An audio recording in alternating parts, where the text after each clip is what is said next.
Okay guys, so I decided to do a little video series here helping you out with starting your very first fish tank. This is going to be a 3-part series and this is video number 1. We're going to be talking about selecting the right fish tank for you in your situation and how to get that fish tank up and running and ready for fish. Now let's get into the video. So one of the first things that you're going to want to do is pick a location for this new fish tank.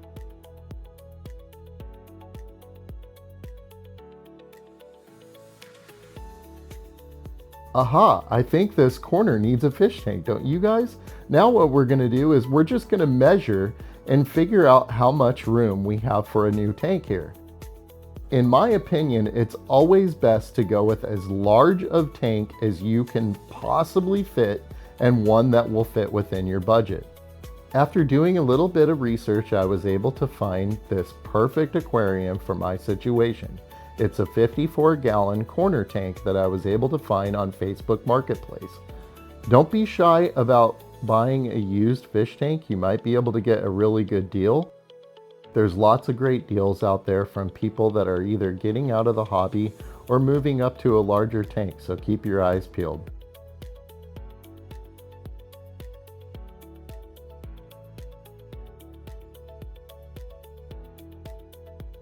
Now I've just added water to the tank and some decorations, and I have this little ring light here that I'm just using as a temporary light until the light that I ordered comes in from Amazon. Make sure that the aquarium is holding water and that you don't see any leaks anywhere from any of the seams.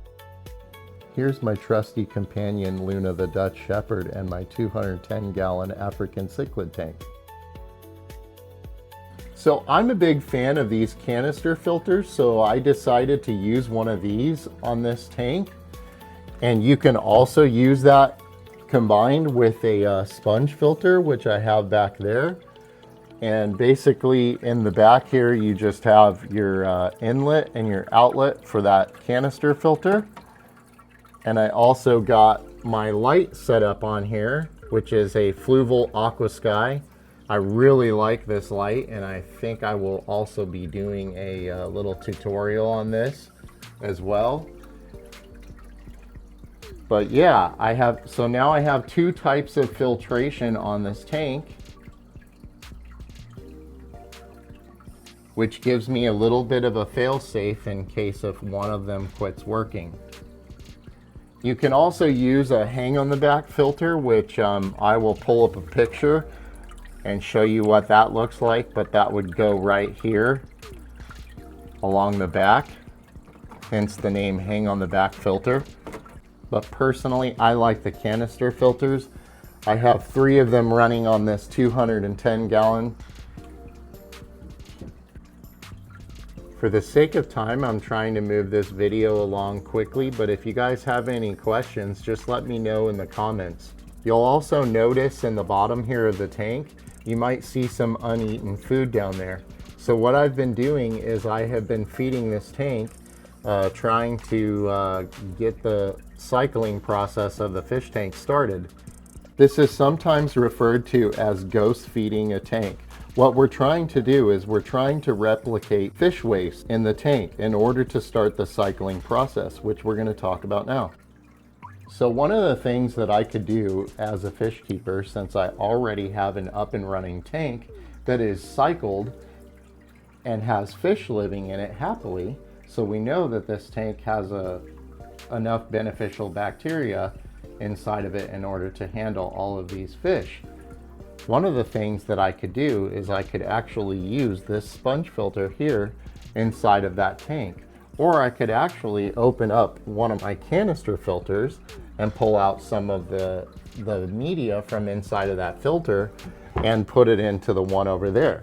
Those are all options that I could use. But if it's your only tank, you're not going to have that option.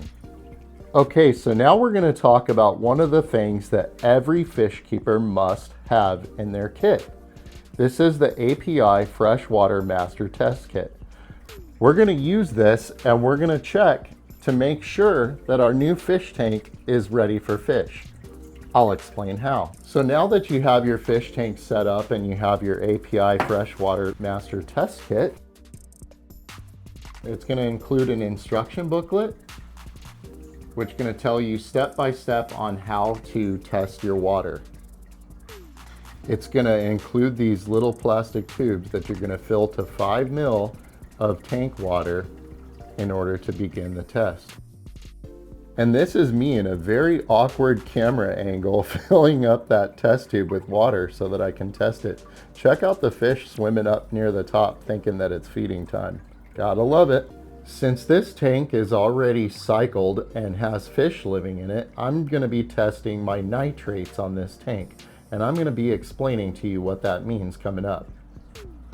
So what I'm gonna do is I'm gonna go to the page that shows nitrates in the booklet. And it's going to give me the instructions on how to do that. If you guys really want to, you can pause this video right here and read the instructions, but it's pretty simple.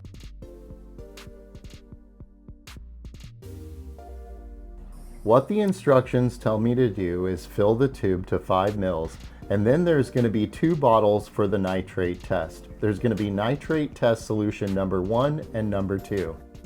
I'm going to add 10 drops from nitrate test solution bottle number 1, holding the dripper bottle upside down in a completely vertical position to assure uniformity of drops. Cap the test tube and invert it several times to mix the solution. Then I'm going to vigorously shake the nitrate test solution number 2 for at least 30 seconds. This step is extremely important to ensure accuracy of the test result. Then I'm going to add 10 drops from nitrate test solution number 2, cap the test tube and shake it vigorously for 1 minute. And then I'm going to wait 5 minutes for the color to develop.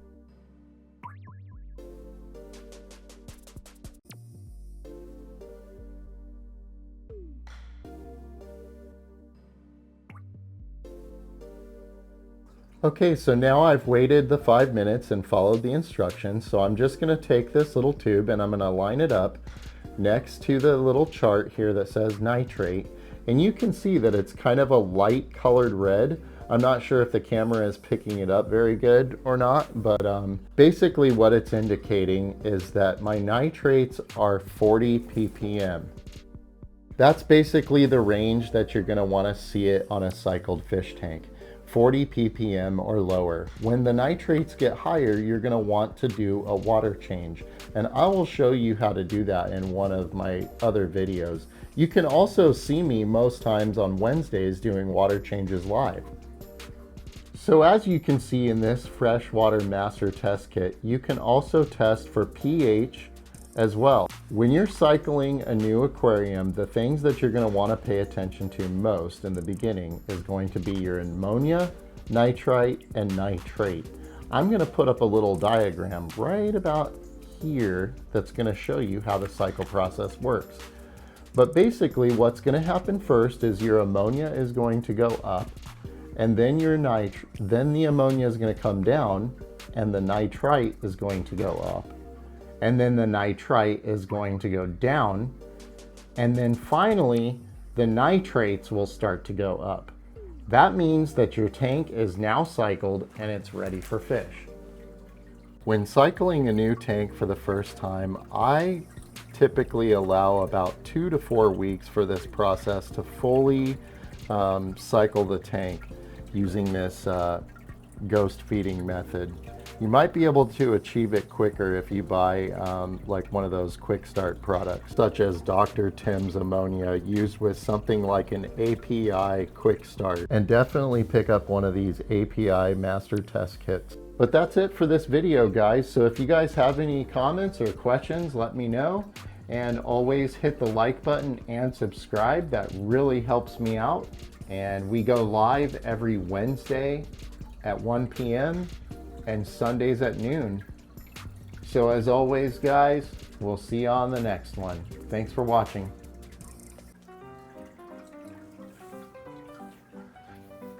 Okay, guys, so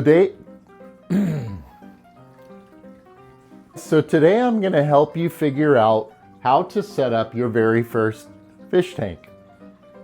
I have my little trusty companion here, Luna, to help me through the video.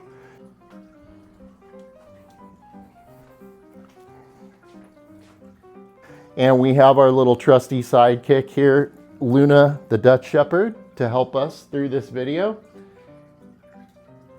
What else was I gonna say?